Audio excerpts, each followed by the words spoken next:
پێشتر لە سەرەتای هەر دەستپێکی ڤیدۆکانم ئەمگوت زۆپاکانتان پڕنەوتکەن و خۆتان گەرم داپۆشن چونکە سەرما بەڕێوەیە. ئێستا ئەبێ بڵێم کە مبەردەکانتان پڕ سەهۆڵکەن گەرما بەڕێوەیە. هەر بۆیە پێشبینیمان وایە کە لە سبەینێ ڕۆژی چوارشەمەوە واتە لە 3/6/2026ەوە بارستە هەوایەکی گەرم و شێدەر بگاتە ناوچەکانی هەرێمی کوردستان و پلەکانی گەرما بە چەند پلێک ڕووڵاڵکشام بکە.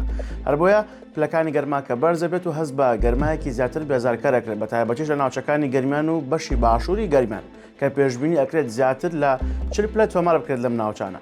بە هەمان شێوە ناوچەکانی دیکە هەرێمی کوردستان ئەگەری هەیە بە ڕێژەی 2 تاوەکو 3 پلەی سیلیزی پلەکانی گەرما بەرز بنەوە بەمەش کەشوهەوا گەرمترە بێت و هەوایەکی شەدارشی لەگەڵایە.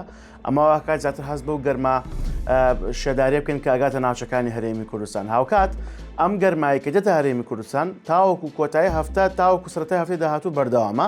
لە سەرەتای هەفتەی داهاتوو دووبارە قۆناغێکی دیکەی بەرزبوونی پلەکانی گەرمامانەیە کە پێشبینی ئەکرێت زیاتر بەرز بێتەوە.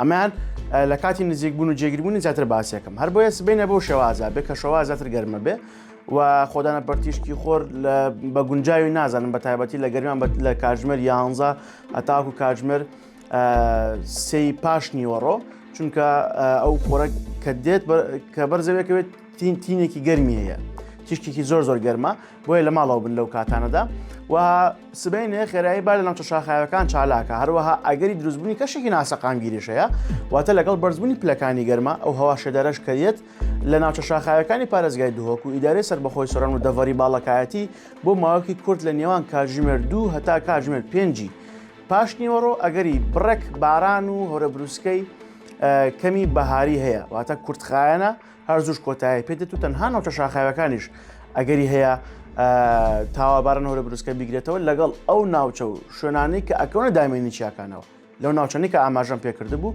هەر لەو ناوچانەش پێشبینێکت خێرایی با بەگشتی تایە چالاک بێت و ناوچەکانی دیکە بەگشتی ئاسایە و کەشوهەواکی گەرم بەڕێکات. ئەمە نوێترین زانێرەکان بوو تاوەکو 24 کاتژمێری داهاتوو لە هەرێمی کوردستان.